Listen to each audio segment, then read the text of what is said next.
Alrighty, welcome everybody to the mixing masterclass. I call it master in quotations because I do not consider myself a master. And we are going to be also glossing over some details while going into depth in others. The goal of this is to help you if you were to get into a theater and look at a board, you should be able to get a mic on and run a show. So that's what we're trying to help you do, is to easily run a show. There's a lot of nitty-gritty details that we could get into, but we're not, because that could take years. So we're gonna just kind of go over the basics. So we're gonna do a little introduction, talk about signal flow, the console itself, and then get into the operations, basic and advanced, do a little bit of troubleshooting, and then finally, if you want to, you can come on the board and get a little hands-on practice, try to get a mic going yourself. So signal flow, where's the noise and the inputs and outputs? Signal flow is how does the sound get from the source to the audience's ears. That source could be the actors on stage, it could be the musicians in the pit, it could be a computer. So how does it get from that point to the people who are actually there to watch the show? That's all about signal flow. So you have acoustics and sound reinforcement. Acoustics is someone standing on stage, you're right here, they're speaking, you hear them, it's all traveling through the air, all through acoustical means. Sound reinforcement is taking those acoustics, that acoustical energy, and converting it into something else, making it louder so that more people can hear it. So you have a space like this, you can talk, everyone can hear, but you go into the Ritz, you talk, people in the back won't be able to hear you. So sound reinforcement is taking those acoustics and just making them louder. But that being said, sound reinforcement is different than sound reproduction. Sound reinforcement is making acoustic sounds louder, while reproduction is making a digital sound acoustic.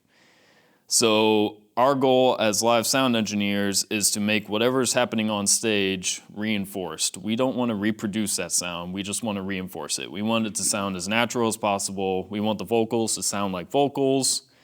We want the guitar to sound like a guitar. There are exceptions to this. Maybe you want a vocalist to sound like a wizard and you change their voice to become a wizard. That would be reproduction. But generally, our goal as a sound engineer is to just make what's happening on stage louder. Whereas reproduction, you could have, like I just said, you could manipulate a voice into something new, a guitar, or you have a computer with sound effects that you're reproducing so that the audience can hear it. So signal flow is how this all happens, and is one of the most important things when you're the sound person for a show, because as you all know, technology never works as it should, microphones never work as they should. So knowing where that acoustical energy is flowing within the whole system, where all the attachment points are, everything going on is one of the most important things for troubleshooting. So a simple signal flow, you have the person on stage talking into a microphone, so that acoustical energy is converted into voltage, and that voltage travels along a cable into the console, what we have right here. In that console, it does a bunch of crazy stuff. It comes out of the console into typically a DSP or a system processor. This tells the signal where it should go and what qualities it should have. It then goes to an amplifier that makes the signal even louder, and then finally out of the loudspeakers. And typically these days, those last three steps are all within the speaker itself, like we have right here. It has the DSP, the amplifier, and the speaker all within one. So you could simplify this even more with just 3 steps, or even 1. You could plug the microphone right into the amp or the speaker, make it even simpler. Signal flow within the console is a whole nother deal. So you have the input, the microphone that we were talking about before, that goes into the console. And then within the console itself, it goes through the input gain, the EQ, the level, the output, and then finally, it physically comes out of the console and into the speakers. And we'll get into more of these in depth later. But so you have the signal flow, the physical signal flow of the cables going where they need to go, and within the console itself, there's signal flow within there. So inputs and outputs. the chain. Microphones are the start of the chain. This is where the acoustical energy is converted into electrical energy and transferred into the entire system. So we have lots of types of microphones. You have wireless versus wired. If you're plugging a microphone directly into a cable, that's wired, or what we use on stage are a bunch of wireless mics. So you have a little ear-worn mic that goes into a pack, and that pack transmits a wireless signal to the receiver, so you can go wherever you want. Oop, keep stepping on that. And then you also have lapels, which are the little mics, kind of like this guy. You have handhelds, like this guy. You have floor mics that sit on the floor. You have hanging mics that are in the ceiling. There's just a lot of different types of microphones. And then you have dynamic and condensers.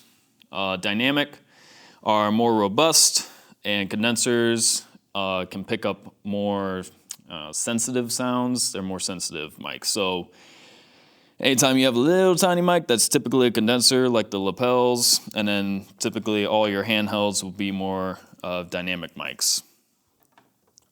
And they could be, where are they? They could be on the cast, on the actors. They could be in the pit for the band, on the stage, like the floor and hanging mics, or the computer. The computer could be an input with all your sound effects.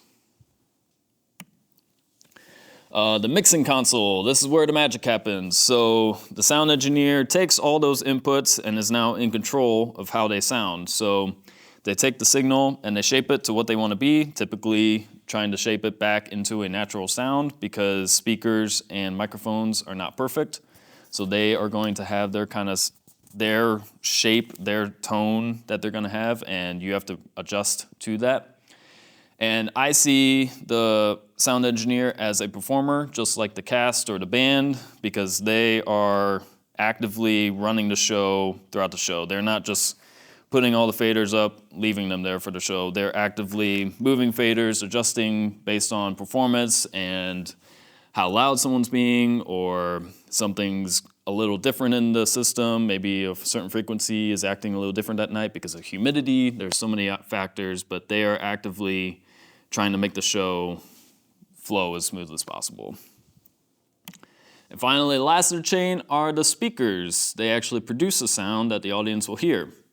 So even though we kind of said acoustics versus sound reinforcement, when you're reinforcing a sound, you still have to deal with acoustics. You're putting a new sound into that acoustical environment, so you still have to deal with reverb and location. All that stuff still has to be dealt with. So you don't get to not worry about acoustics. But these speakers could be in the audience as your main house speakers, like we have up there.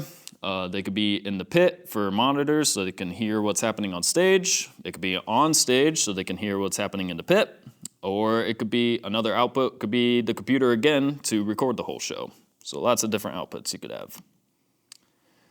Getting into the console, we'll get to talk about analog consoles first, and then get into the whole anatomy, how you plug things in, and under the hood. So this is the old analog console. So this is when live sound first became a thing. This would be what you saw.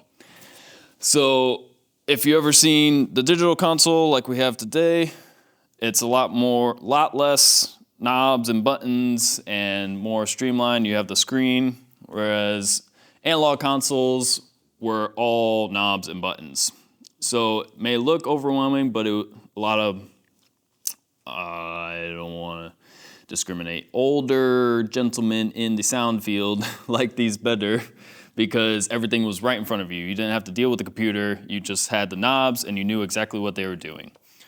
And so if you look at it, these strips were called channel strips. So everything that you plugged in on the top, all the buttons and knobs right below it dealt with that single input, and that was it. You went down the line and then went out the output, and it was that simple. So taking apart that channel strip, we first started, you have the input at top, so you plug the microphone into the top, and then you go down a little bit, you have your gain, which we talked about earlier. This is how sensitive the mic is going to be, so the overall sensitivity and volume of that microphone. So once you set that to a certain level, then you're done with it. You then get into a low cut filter, which cuts out the low end that if you're miking a vocalist, that cuts out anything that the human voice just can't produce. So it gets rid of all the mud. And then you can get into some effects. So this specific console had some compression, which you can't read right there, but that's next. We'll get into that later. Moving down, you get into your EQ. So this one had 3 frequencies that you could deal with, turn them up and down, low, middle, and high. You then got into your sends. So where is that input actually going? Is it going to the main mix? Is it going to a monitor mix on stage? Where is it going? And then on the third, the right-hand side, you could also control the pan, left or right, orientation, mute button, so whether that channel was going to be muted or not. And then finally, the fader, which is the overall level being outputted. So every single channel, whether it's a 4-channel mixer or a 48-channel mixer, every channel would have this strip that you could adjust for each input. But now we have digital consoles, like this one. So this is the Behringer X32. It has 32 channels of inputs, but all you have right here are 16 channels of faders and then another bank of 8 over here. So a quick overview of what's going on in this board. We have our input faders right here. This section is all of our inputs. And instead of each of these channel strips having all of their own buttons and knobs, when you select one of these channel strips, this entire section up here becomes correlated to what is selected. So now all of these buttons and knobs deal with that specific channel.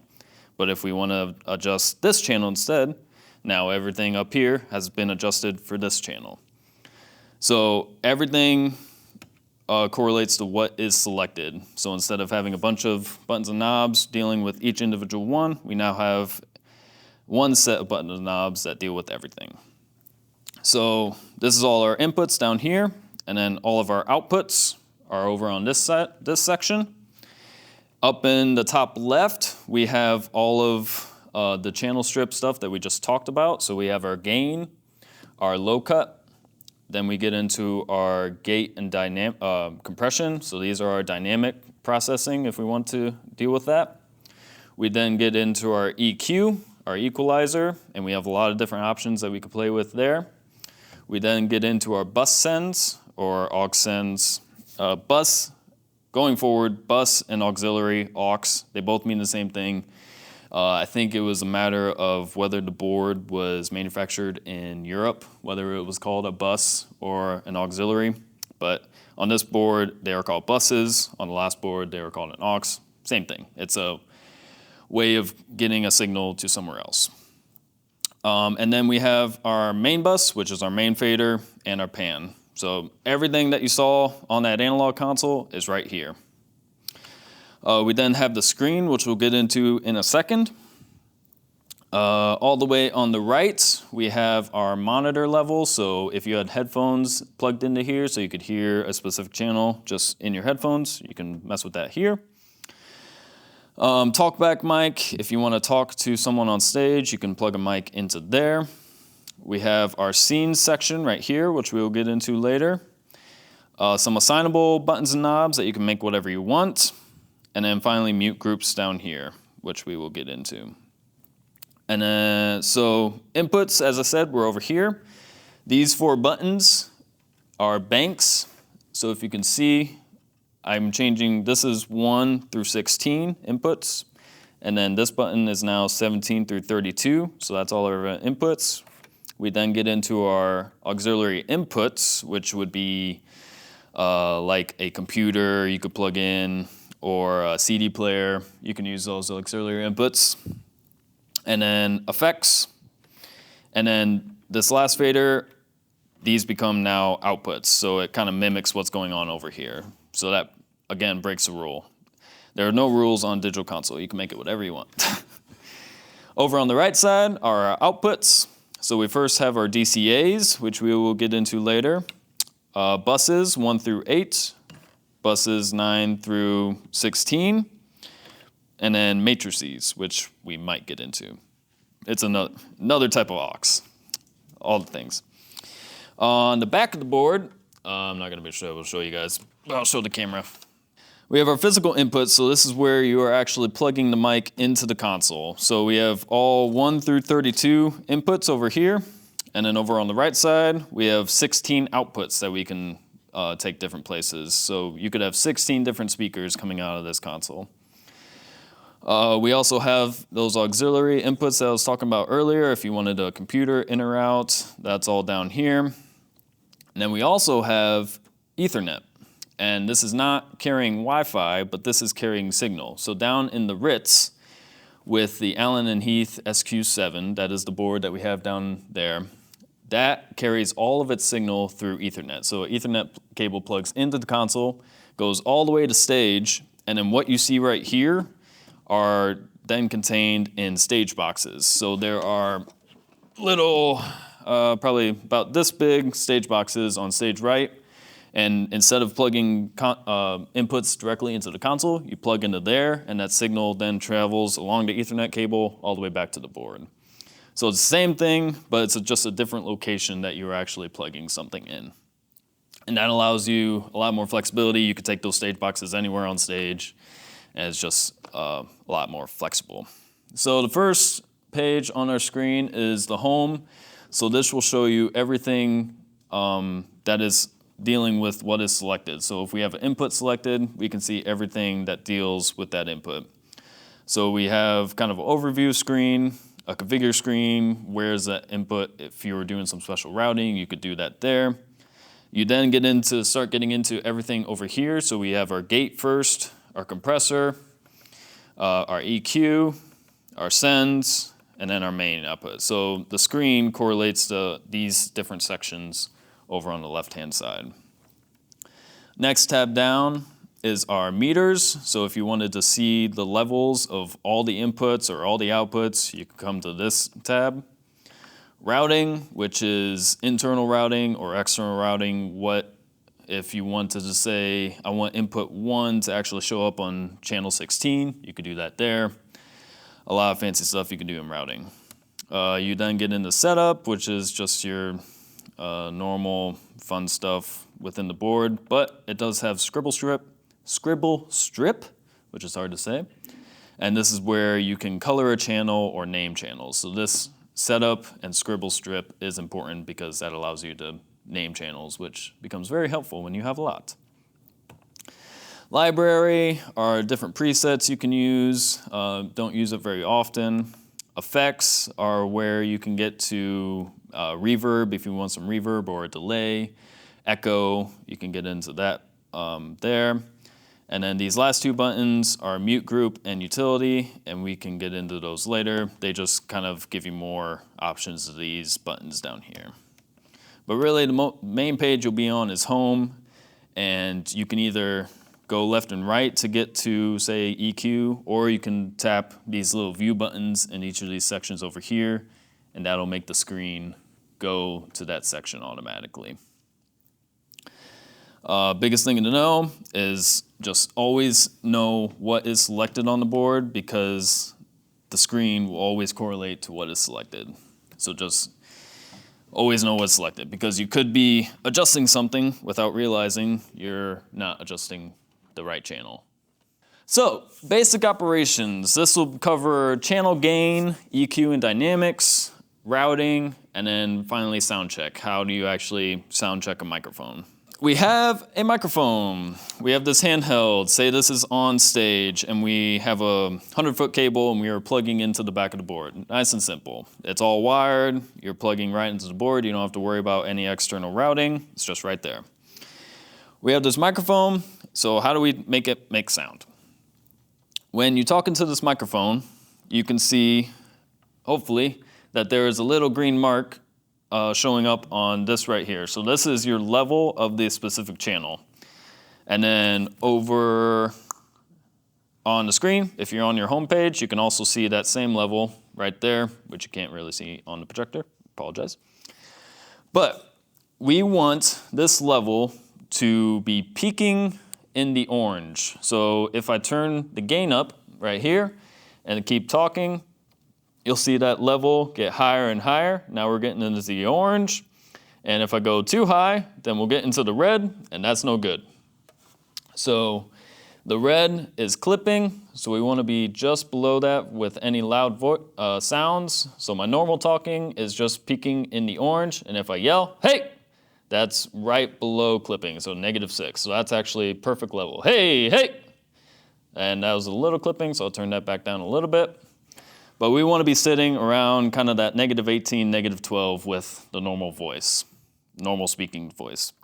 So now that gain is properly set, we won't touch that ever again unless one night the person's talking with the microphone right at their face right here, but then the next night they're holding it out here just doing something crazy. That'd be when you go to change your gain. But especially ear-worn mics that are almost always in the same location, kind of in the general vicinity. Once you set a gain for a specific person, you don't want to touch that again. Any volume control will be done on the fader itself. Because the gain is sensitivity. It's not volume, it's sensitivity. It's how much does that microphone actually pick up. Once we have our gain set, now we can unmute our channel. So this is the mute strip right here. They're all red right now, so everything's muted. So we can unmute that. Still don't have sound, but now we can push our fader up and it'll start coming through the system. And now we are making sound through the main house speakers. So all of these faders deal with what is coming out of the main speakers. Over on the right side, if we still didn't have any sound, it would be this fader. So this is the main master fader. It says left, right on top of it, but if this fader is down, those speakers will never make any sound. So if you're pushing this up and you're still not getting any sound, you're like, what the heck, it's unmuted, volume's up, come over here, make sure the master fader is not muted and that it's pushed up. So now we have sound. I'm gonna mute this again. So now we're muted. Next step would be our low cut frequency, or low cut notch, high pass filter.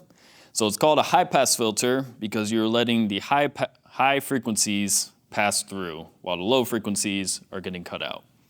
So the human voice, men typically can't sing or talk below kind of 800, 120 hertz. Women are around 200. They just can't produce. And so we want to take all those frequencies out so that the microphone's not even picking those up and muddying up your system. Because if you have too much of that going on, then you just get this kind of low rumble on stage and it's not helping anything. It's just getting in the way. So every board will have a high pass filter that, unless you're miking a kick drum or a bass guitar, you're almost always going to have it on in some capacity. So we can turn this on with that button. So now it's lit up orange and it's on. And then if we select it with the view on the board, I apologize I can't see, but on the board right here, it says our frequency. So we're at 51 right now. So I will turn that up to about 100, 120. And that'll be a good starting spot. So you won't be able to hear it in these speakers either because they don't produce that low very well. So it's not audible difference, but if you have a nice system with subwoofers and all that good stuff, you'll be able to hear the difference. And it just makes sure that nothing weird happens in the future. So always have your high pass frequency on. Once you have that on, now we can move into the actual EQ. So equalization. If you select EQ, the screen now shows this fancy graph. So if you've never seen this graph before, this is all the sound frequencies, hertz, that the human ear can hear. So from 20 hertz all the way up to 20,000 hertz. 20 hertz is low, kind of subwoofer, what you would think as like a kick drum. 20,000 hertz is barely audible to most people, especially as you get older. Your hearing starts to go down to around 14, 16,000 hertz. So that is just the kind of sibilance and texture of a sound once you get into that range. Everything in the middle is just everything that you hear, and it varies based on what's actually being produced. The voice, a guitar, a snare drum, everything's going to land in that middle area. So our goal when EQing is to make the voice sound, if we're dealing with a voice, make the voice sound natural. A microphone does not have a perfectly flat frequency response, so it's going to have its kind of own EQ that it's EQing your voice, a better way to say it. It's making your voice sound different than it should. Speakers also don't reproduce perfectly flat EQ response. They are going to have their own sound. So the goal of EQ is to make it sound more natural. So if we turn our microphone back on, we are coming through the system. And right now I can hear that it's a little boxy right in the middle range. It's not picking up that mid-range well. Also has a little too much low end. Just doesn't sound correct. So what we can do is we have 4 parametric EQs. So what these are, there's 4 different buttons. Each one of these buttons can do gain, frequency, and bandwidth. So hopefully I can get a good enough picture on the screen. I will mess with the low frequency first. So if I raise the gain, I have to turn it on. Always make sure this orange button is on. That'll turn this EQ on. If I raise the gain, you can see right there, there's a little kind of pyramid going up in that frequency.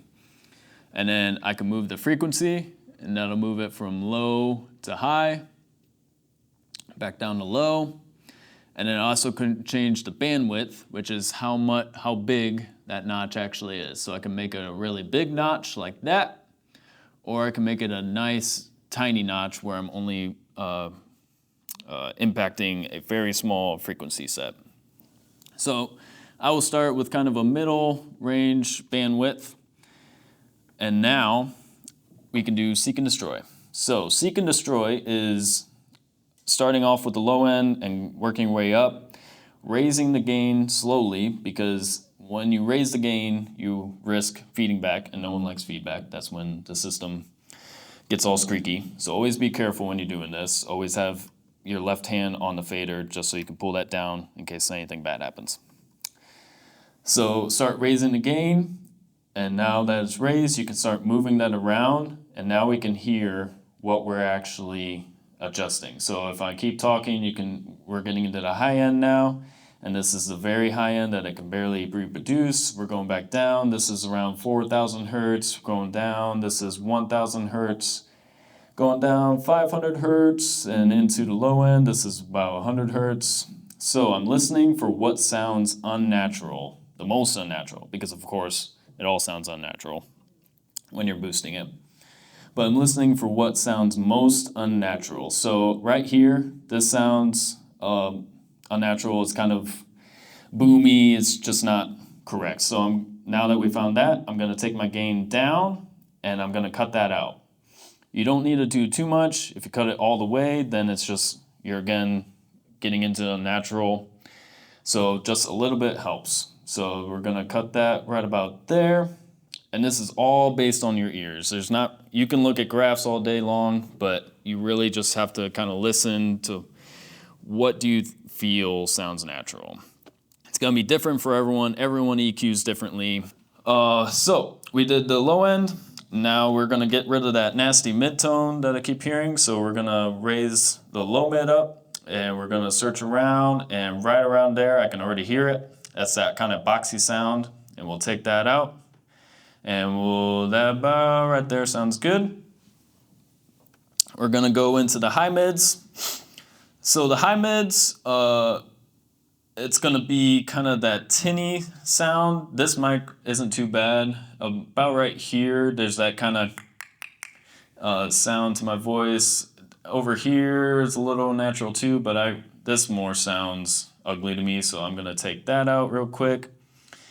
And then the high end, this is where we get into shelves. So it's already set up as a shelf. Over here, this button, this can change what type of EQ that it is. So if you look at me raise the high end, you can barely see, but it is a shelf. So instead of being a little U shape like the other ones were, those were parametric, parabolic, parametric, something like that. Yeah. This is a shelf. So if I change this frequency all the way down, it's just going to be a full shelf no matter where I put it to. So I'm going to change this back to a P parametric, and now I have full control. So this mic is a little dead, so I'm going to actually raise the frequency around 4K. So this is where your sibilance kind of comes through. And now I'm going to ease that in a little bit. And now we're there. So now I can turn the EQ on and off. So this is the EQ off, and this is the EQ on. So it takes out that low end and gives a little bit of depth to it, sibilance. So that's how you EQ. That's seek and destroy. Every microphone's going to be different. Every person's going to be different. So it's getting each of these bands, raising it up, and seeing what sounds most unnatural, and then taking it back out. And again, it's always going to be different, but you guys can hopefully practice that later. All right, so now we know how to set the gain, we know how to set the EQ, we know how to get sound out of the speakers, but now we have a speaker on stage. How do we get that sound to someone on stage?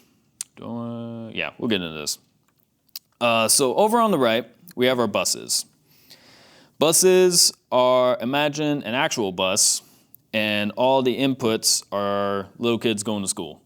So all the inputs need to have somewhere to go, so they hop on a bus, and that bus takes them to an output.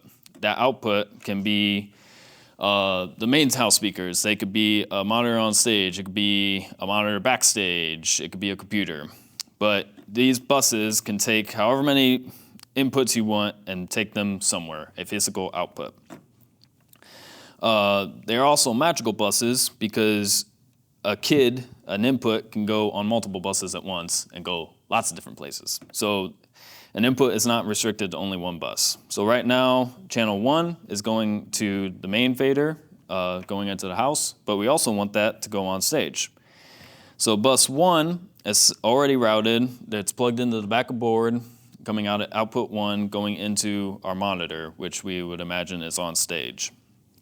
So to get sound to that monitor mix, how do we do that? It's this fancy button right there called Sends on Fader. You can't read it, but right in between the two sections is this button that says Sends on Fader. And what that does, if I select bus 1, and now I select Sends on Fader, you saw that fader just went down and it looks a little different. Now, whatever we push up over here is going to that bus. It's no longer affecting what comes out of the main speakers like we were before. So again, if I take that off, we're looking at what goes to the main output. If I turn that on, now we are looking at what's going to what's selected over here. So this is an easy and quick way to visualize and see and affect what's going somewhere else rather than the left-right. Bus 1 is selected. We have Sends on Fader on. On this channel strip, you can also see that channel 1 arrow bus 1. So that'll also tell you this is going to bus 1. So I'm going to push bus 1 up. And now if I talk, it's on post frame. We'll get into that later. Now if I talk, you can see that I have level on channel 1, and I also have level on bus 1, but it's not coming out of the speaker. Because, just like the main fader, the main house speakers, this has its own output fader, bus 1 has its own output fader. So if we push this guy up, then we'll start to hear it coming out of this guy, and it's very sensitive because it's right next to me. But now we are both coming out of the main speakers and the monitor speaker. And again, just like the input, we can mute the input, so we're muting that. Or we can mute the output, So now we're only coming out at house speakers again, and we unmute bus 1. Now we're only coming out of bus 1. We can mute the house mics, so now we're no longer coming out of the house and only on bus 1. So it's very flexible where you can put the microphone, the input. I already jumped the gun a little, but advanced, we're gonna get into buses, groups, DCAs, effects. I don't have the iPad, but just know that iPad makes this a whole lot easier because you can move around with it. iPads are good. And then finally scenes, which is very important with musicals. We talked about buses. A bus is a collection of inputs going to an output, a physical output. But we also have groups. I don't believe actually that this console is set up for groups currently, but just know that a group is a collection of inputs that have no output. So whereas a bus, you can put a bunch of different inputs and it goes to an actual speaker, a group is a collection of inputs that have no output and you can adjust them with EQ and dynamics and effects. So use cases would be you have a group of the 6 choir mics that are all with choirizers on stage. And instead of going to each microphone and adjusting their EQ and putting reverb on them, you just want to adjust them all at once. You can put them into a group and do all the EQ and everything in that group, and now that group affects everything that is in it. So you don't have to go to each individual one, you can just do one singular thing, and now it affects all of those channels all at once. It also allows you to then have a singular fader that controls all 6 faders. So instead of being over here, when the choir's on stage, you push all the 6 faders up, and then when the choir goes away, you push all 6 faders down. Now, them being in a group, you can go choir's on stage, choir's off of stage. And so it simplifies with the faders as well. So a bus has an output, a group does not have an output. It's all just internal. DCAs, however, are digitally controlled amplifiers. So going back to analog consoles, you had VCAs, or voltage controlled amplifiers. Now it's digital. These have neither output nor control. All they are is a remote control for the volume. So these 8 faders, these 8 DCAs are the only thing I touch during a musical. The reason being is I have scenes that we'll get into later, which correlate to every actual scene in the show, and that allows me to, every scene, I press the go button, these change what go to them, and I only have to control these 8 faders for volume. So how that works is, say we have 32 channels of inputs. We have 32 people on stage. But in scene 1, there's only 6 people. So instead of dealing with all 32 channels, which maybe this guy's on stage, this guy, this guy, this guy, this guy, this guy, they're all over the place. I would have to have those faders up, be on different pages, and have to go back and forth and adjust them, mute them, whatever, what it may be. What a DCA allows me to do is, so I want DCA 1 to be channel 1, so I'll press and hold that and select that. So now when I press that, it is connected to channel 1. So we will show what this does. Here, let me take that back off. We are on its own channel. So channel 1 is just acting as normal. It is not in a DCA. Take this way. It is not in a DCA. But if I put channel 1 into a DCA, so I'll hold DCA 1, select 1, the sound goes away. Why does the sound go away? Because this fader is all the way down. This fader is acting as a remote control for this fader. So in theory, this fader is now down because this is down. It's like imagine a virtual augmented reality fader down here. But if I start pushing this up, now this fader is acting as this fader, and it's both at 0, and we're good to go. So when you can't see it, sorry, but on these faders, they have numbers. It goes from negative infinity up to negative 60, negative 30, 20, 10, negative 5, 0, and then 5, 10. So 0 is called unity gain. It's just baseline, that's 0. So when the DCA is on 0, that means it is whatever this fader actually is. So say this fader is actually at negative 10. When this is at 0, it's at negative 10. Does that make sense? Because it's only acting as a remote control. So when I push this up to 0, that means this is whatever it is. If I go to negative 10 over on the DCA, that would be negative 10 minus negative 10, so negative 20. So this is only controlling what this is over here. Back up to 0 and 0, we're at 0. So why this is useful is, as I was saying before, if things are on different pages, I can put them all into one section, and they're all just right there at my fingertips. Another reason it's useful is that I can put multiple inputs on a singular DCA. So say that same scene had those 6 leads, but then everyone else was a chorus member singing the chorus. I could put everyone else's microphone on a singular DCA and control everyone's volume with a singular DCA. So I have control of the 6 lead vocalists. Whenever they have a solo, I can push them up.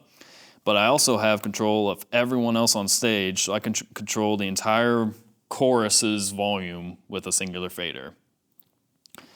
Another reason it's very useful is that when we're going through the gain stages and the EQ, everyone's fader is not going to be perfectly at 0 because we want to optimize the gain. Typically, the faders will look something like that. They're kind of all over the place, sounding perfect for each individual voice. So if you were to take these levels and go through a show, pushing them up, pulling them back down, you're going to forget where that ideal level was. So by using DCAs, when you push these up to 0, they are going to be whatever these are set at.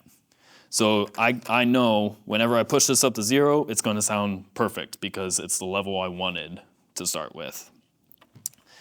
So DCAs are amazing in musical world. In concert world with bands, I don't use them as much. I might put like all the drum set into one DCA just so I can control all the drums if I wanted to. But for musicals, they're everything.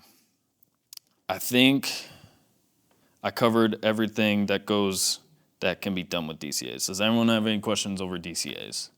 How are DCAs different from groups? DCAs cannot control EQ, dynamics. They are only a remote control. So whereas groups, you can affect the actual input, DCA, you can't do any affection. You can only control level.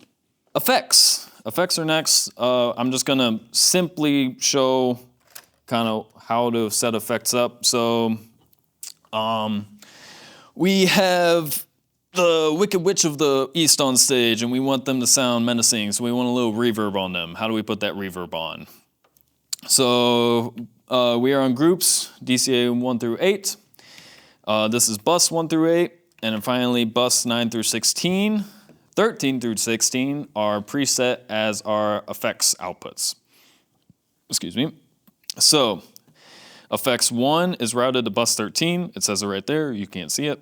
But if I select effects 1 and I go to effects tab, we can see what that effect is on the screen. So this is showing vintage room, vintage reverb. So we have reverb on this effect. To put something to effect, it's just like sending it to a bus or an output, any output. We're gonna select that effect, do sends on fader. So, I still am in my DCA. that's where also DCAs can really screw you in the butt, is if you forget something's on DCA and your fader's up and you're like, why is it not working? It's because the DCA is taking control. So you really have to know what's in your DCAs. And we're back to normal. All right, so bus 13, we have level, we have normal sound coming out of speakers. We're going to do sends on fader. That fader will come back down. We're gonna push, sorry you guys can't see it. We're gonna push that up slowly and you'll start to hear that reverb, beautiful reverb coming in. So now this fader is controlling how much reverb is actually going on that channel. And then just like a normal output, the bus fader will control the overall volume of any faders, any inputs that are going to that output. So this controls all the reverb going to it. So effects are really simple. They're just a different type of bus, but they don't have a physical output. It's all internal, going to the effects unit, coming back and out of the effects unit, and then out to wherever you choose. Any questions on effects? Briefly mentioned it, but the iPad will look exactly like what's on screen with all the faders. So you can take the iPad on stage with you to check mics. You can be backstage and look at levels while you're going on with the show. iPad is just really nice to have. And it's a simple interface. If you know the board, then you know the iPad. It's really easy to use. Yes, each console has its own app. So an app for this console will look very different than an app for the console in the house. Last section that we need to cover that deals with what you guys will be dealing with plays and musicals are scenes. So button all the way on the right side of the board, this section right here is your scenes. So if we click view, the screen will now show all of the scenes that we have set up. It's not gonna work, but it's just a long list. I think this board can do up to 100 different scenes that we can have. So scenes save every single thing that you have set up on the board. So names, EQ for every single channel, effects, routing, what channels are going to what outputs, what channels are in which DCAs. Everything with the board is saved in a scene. When you have a show such as a musical or a play, it would be almost impossible to run that show on a singular scene because you have so much that changes throughout the show, different people on stage, different people wearing different mics, you passing mics around. Scenes just make your life as a sound engineer that much easier while you're running the show. Instead of focusing on, okay, this guy's unmuted, that guy's muted, this guy's on stage, you can more focus on how does it sound, is the show being portrayed the way it should be. It takes a lot more time to set up the scenes before the show, but as you're running the show, it makes your life a breeze. So, basic setup of a scene. You have your entire show set, all the channels are labeled, everything's how you want it. How do you save that scene? We're gonna click this view button, go into the scenes page. We're gonna find an open scene. So right now we have some scenes already saved in here, so we'll go down to where it's open. It happens to be channel 40. We will click save. There's a little button above this button that says save. We'll save it. We can name it if we want to. Save again. And now we have that scene saved. But how do we make multiple scenes? Say we have a show, a typical musical could have anywhere from like 5 scenes to 105 scenes. It could have whatever you want. So if you start saving scenes and halfway through the show as you're programming, you're like, that EQ could sound a little bit better. And you're in scene 40 of 100. You change that EQ. what do you have to do? You have to go back to every single scene that you did before and resave those because you just changed that EQ. So to avoid that, there is a thing called scene safes. On this screen, this is called parameter safe. So there's these inputs or options right here, there and there. So these are it says input channels, head amp configuration, which is your gain. It's a different way to say gain. Scribble strip. Wow, I cannot say that. Scribble strip, which is the name and color. EQ, gate compression, insert, groups, fader and pan, mute. And then over here is all your sends. So sends the mix 1, mix 2, so on and so forth. Over here, it's your mix buses.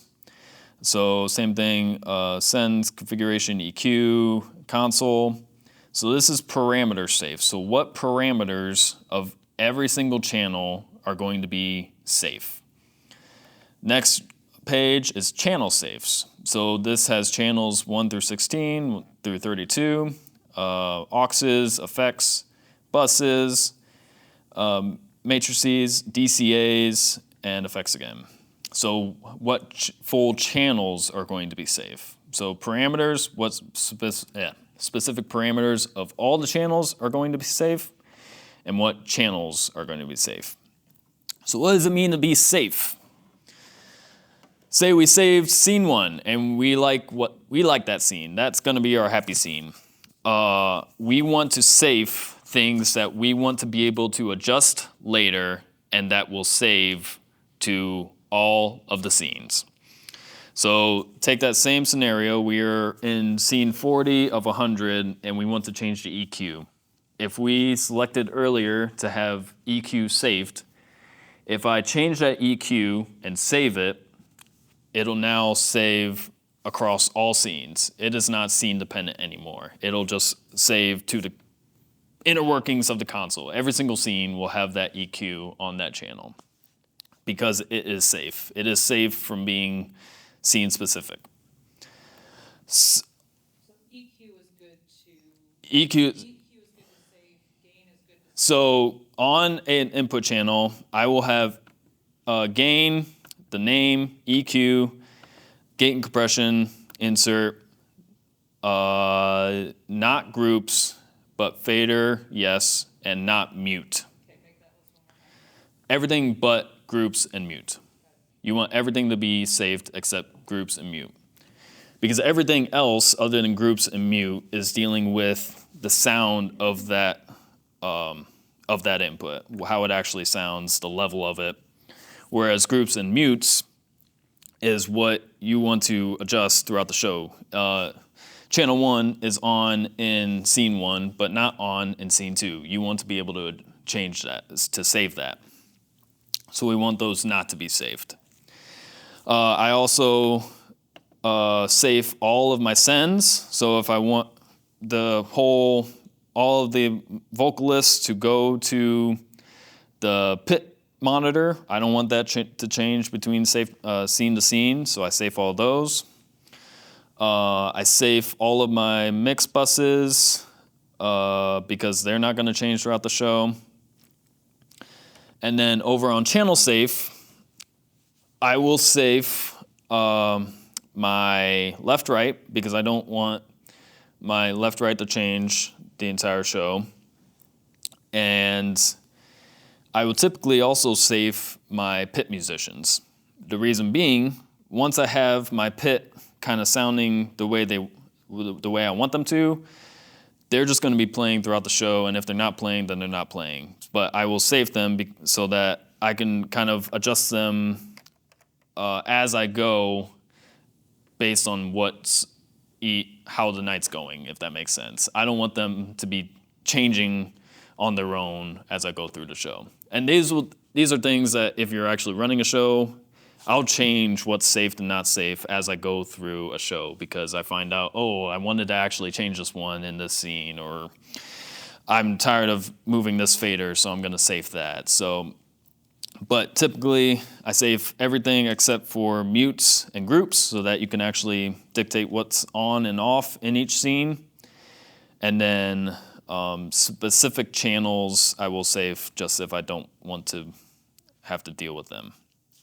And this is also where DCAs come into play, because since DCAs are not safed, you can go scene by scene, throwing different faders on different DCAs so that you have full control of 8 faders throughout your entire show. So one scene may have 2 DCAs going because there's only 2 people on stage, or some scenes might have 8 DCAs going, with some DCAs having multiple characters in it because there's a lot going on and you have a lot of people on stage.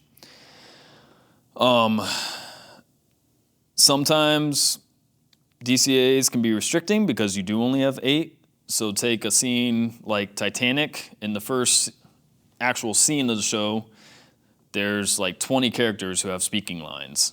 So for that, I had to make, I think, 4 scenes on the board just for that one scene in the show, so that I could still just use my DCAs, but then those DCAs kind of cycle as I go through the characters that come on the stage. So you sometimes have to make compromises, but it still beats having to deal with the banks and all these channels over here. You can just focus on your 8 channels and know how those are set up.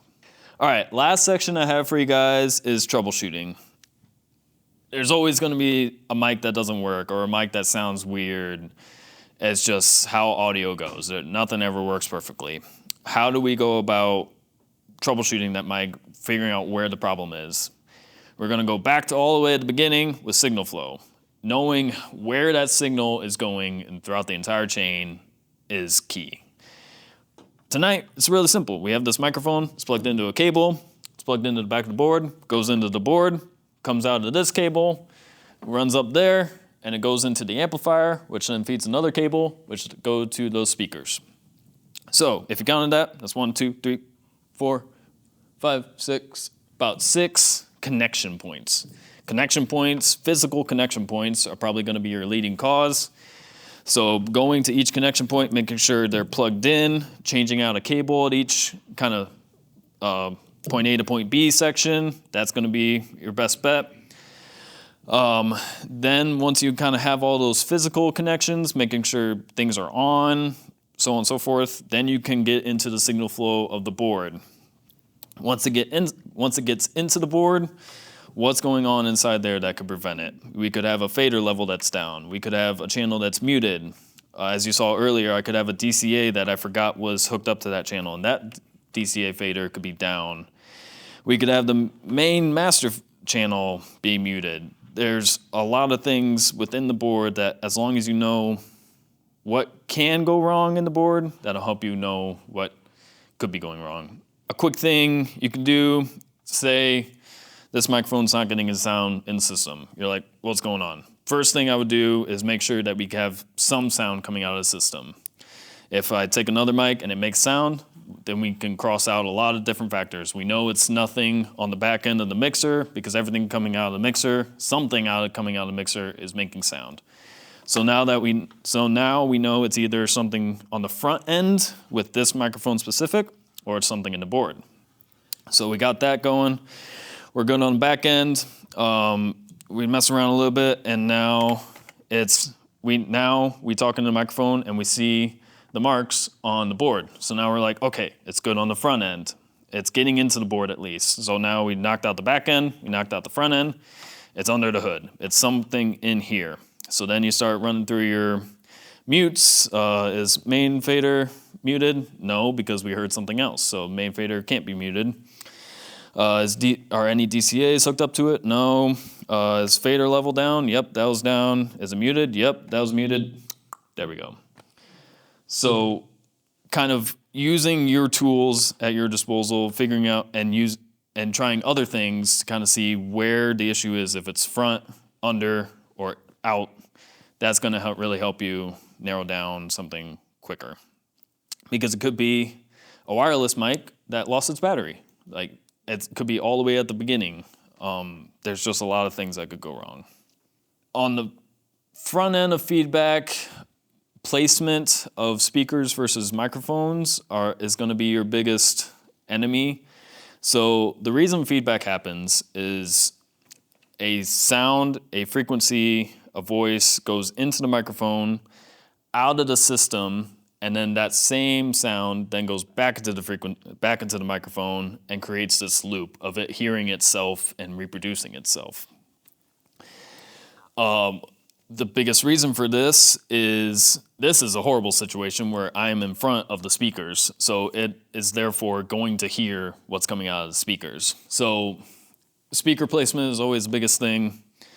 Past that, we can't avoid it in this situation, so the next thing you can do is gain. So I might set my gain a little lower than I want to and push my fader higher than I typically would, because the mic is then going to be less sensitive to itself. The other biggest thing you can do is EQ. That's where EQ comes in king. So especially on digital boards, it's really easy. If you don't have the trained ear to hear, like, okay, that's 2000 hertz, I'll take 2000 hertz out. There's this big old graph right here. So as I'm talking, you can kind of see those blue marks moving on the graph. So we can look at that, and as here, I'll try to make it happen. You can make controlled feedback and not hurt you or the system. So we will turn this on, and we will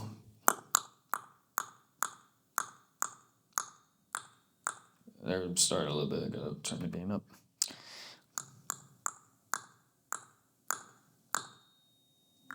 So right there's some feedback, and I can kind of ride the fader and let it stay there. So I can do that controlled feedback and look at my graph and see where that frequency actually is. Oh, it's different this time. So right there, it's at 4,000. See that little blue? So that's at right at 4,000 hertz, which is where I've pushed up a little bit to get a little more intelligibility. So I can just kind of notch that out right at 4,000, and that'll help remedy the issue. Even better way than just EQ on the channel would be if it's your main speakers that are going bad, you go to your master. I can get into the details later, but there's a graphical EQ. Instead of the normal EQ that we saw earlier, where we had our different bands and we can move those bands around, a graphical EQ is a specific fader for specific frequencies. So we have a specific fader for 80 hertz, for 1000 hertz, for 3.15 thousand hertz.